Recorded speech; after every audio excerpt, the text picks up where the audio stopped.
Dear students, आज हम राष्ट्रपति की वित्तीय शक्तियों के बारे में अध्ययन करेंगे। राष्ट्रपति को वित्तीय क्षेत्र में कुछ महत्वपूर्ण शक्तियां प्राप्त हैं।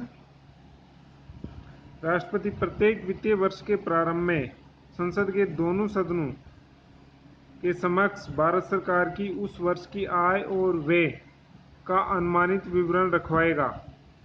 उसकी अनुमति के बिना धन विधेयक अथवा वित्त विधेयक और अनुदान की मांग लोकसभा में प्रस्तावित नहीं की जा सकती।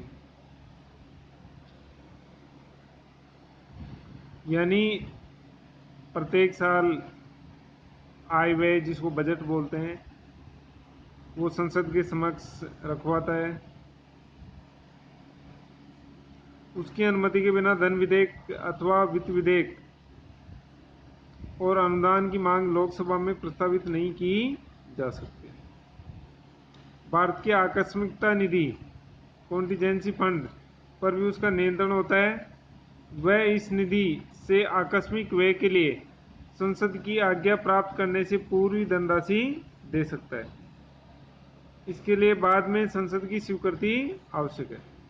उसे एक वित्तीय आयोग नियुक्त करने का भी अधिकार है, जो राज्य की आर्थिक सहायता तथा करों की आय के वितरण के संबंध में राष्ट्रपति को परामर्श देता है। आयकर की राशि को केंद्रीय और राज्य सरकारों में बांटने तथा पटसन से होने वाली आय के बदले पश्चिम बंगाल, बिहार और उड़ीसा को आर्थिक सहायता देने का कार्य भी वही करता है। तो ये भी आपको ध्यान रखना है कि पश्चिम बंगाल, बिहार और उड़ीसा, इनको जो आय प्राप्त होती है वो राष्ट्रपति के द्वारा ही स्वीकृत की जाती है। न्यायिक शक्तियां। राष्ट्रपति किन्हीं अपराधियों को क्षमा प्रदान कर सकता है या उनके दंड को स्थगित या कम कर सकता है। निम्नलिखित प्रकार से सजा पाए हुए व्यक्तियों के संबंध में राष्ट्रपति उपयुक्त शक्ति का प्रयोग कर सकता है। उन सब बातों में जहां दंड सैनिक न्यायालय द्वारा दिया गया हो, उन बातों में जहां मृत्युदंड दिया गया हो, किंतु राष्ट्रपति की समाधान संबंधी शक्ति का राज्यों के राज्यपालों और सैनिक न्यायालय के सैनिक अधिकारियों की समाधान संबंधी शक्ति पर कोई प्रभाव नहीं पड़ेगा। राष्ट्रपति का समाधान अधिकार उन सब मामलों और अपराधों पर प्रभावी होगा जिनका संबंध संघ की शक्तियों से संबंधित अपराधों से होगा, किंतु राष्ट्रपति समवर्ती सूची वाले मामलों से संबंधित अपराधों पर समाधान उस समय तक नहीं करेगा जब तक कि संसद ने उक्त मामलों पर से राज्य की कार्यपालिक शक्ति को अलग न मान लिया हो।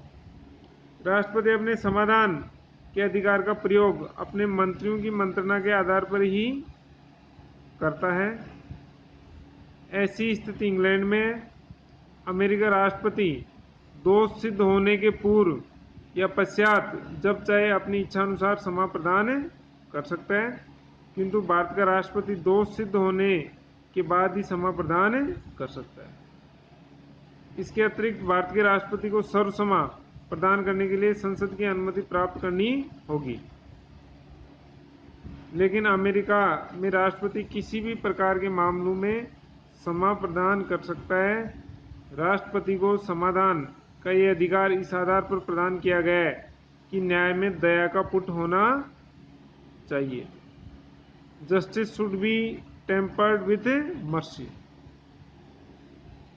संविधान ने राष्ट्रपति को यह अधिकार दिया है कि वह सार्वजनिक महत्व के किसी ऐसे प्रश्न पर उच्चतम न्यायालय की सम्मति मांग सके जिसमें विधि और तथ्य के प्रश्नग्रस्त हो सकते हैं। इसका अर्थ यह है कि राष्ट्रपति उच्चतम न्यायालय के पास किसी प्रस्तावित विधेयक या प्रश्न को भेज सकता है और पूछ सकता है कि अमुक विधेयक विधानमंडल के अधिकार क्षेत्र में आता है अथवा नहीं। उच्चतम न्यायालय की मंत्रणा मानना राष्ट्रपति के विवेक एवं निर्णय पर निर्भर है। राष्ट्रपति ने अब तक सर्वोच्च न्यायालय से 9 बार परामर्श प्राप्त किया है। 10वीं बार अयोध्या विवाद के प्रसंग में परामर्श मांगा गया था।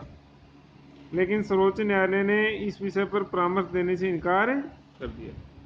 ये राष्ट्रपति का परामर्श मांगने का जो अधिकार है वो अनुच्छेद 143 के अंतर्गत, इसमें राष्ट्रपति सर्वोच्च न्यायालय से परामर्श मांग सकता है और सर्वोच्च न्यायालय की इच्छा पे डिपेंड करता है कि वो परामर्श दे या नहीं दे।